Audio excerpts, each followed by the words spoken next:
గర్భం దాల్చినప్పట్నుంచి ప్రతి ఒక్కరూ ఎదుర్కొనే ఒక పెద్ద ప్రశ్న, ఎపిడ్యూరల్ తీసుకోవాలా వద్దా?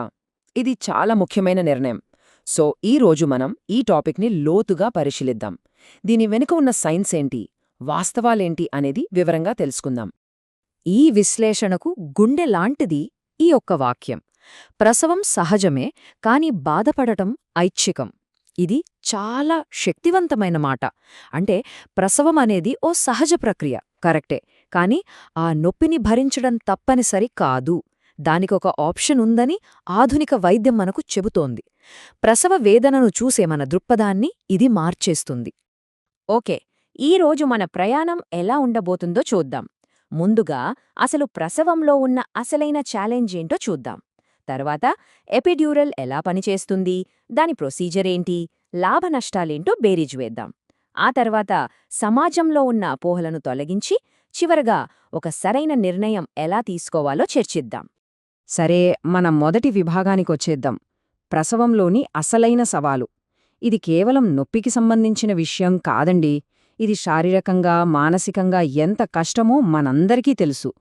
ఇక్కడ అన్నిటికంటే ముఖ్యమైన విషయమేంటంటే తల్లి శక్తిని కాపాడుకోవడం. ఎందుకంటే చివరికి అదే చాలా కీలకం. ఆలోచించండి, గంటల తరబడి నొప్పులు పడ్డాక బిడ్డను బయటకు నెట్టాల్సిన ఆ కీలకమైన సమయానికి వచ్చేసరికి చాలామంది తల్లుల శక్తి మొత్తం అయిపోయి నీరసించిపోతారు.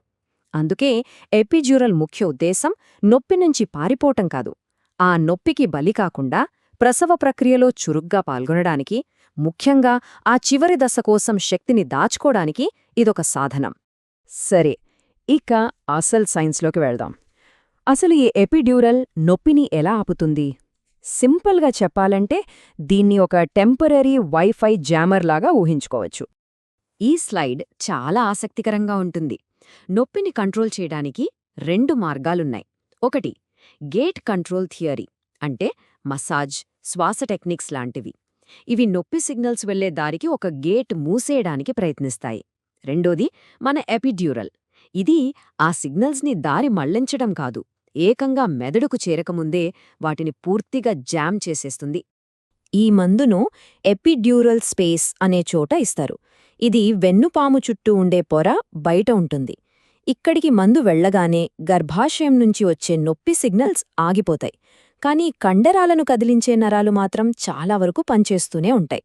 అంటే విషయమేంటంటే నొప్పి తెలియదు, కానీ ఒత్తిడి తెలుస్తుంది, ఎప్పుడు పుష్ చేయాలో తెలుస్తుంది, కానీ ఆ నొప్పి మాత్రం ఉండదు.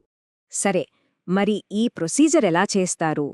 వినడానికి కొంచెం భయంగా అనిపించచ్చు, కానీ నిజానికిది చాలా సింపుల్. స్టెప్ బై స్టెప్ చూద్దాం.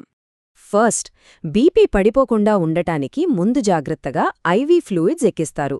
తర్వాత వీపును సి ఆకారంలో వంచి కూర్చోమంటారు. దీనివల్ల వెన్నుపూసల మధ్య గ్యాప్ పెరుగుతుంది. ఆ తర్వాత సూది వేసే చోట చర్మాన్ని తిమ్మిరి పట్టించడానికి ఒక చిన్న ఇంజెక్షన్ ఇస్తారు.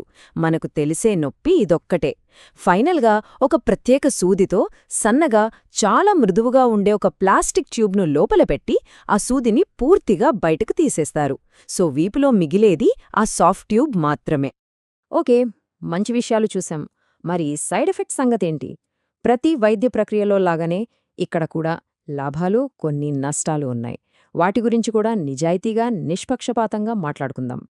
ఈ పట్టిక మనకు పూర్తి చిత్రాన్నిస్తుంది. చూడండి, ఒకవైపు 95% సక్సెస్ రేటు, ఇది చాలా పెద్ద ప్లస్ పాయింట్. మరోవైపు బీపీ తగ్గడం, తలనొప్పిలాంటివి ఉన్నాయి, కాని అవి చాలా అరుదుగా వస్తాయి. వాటిని సులభంగా కంట్రోల్ చేయొచ్చు.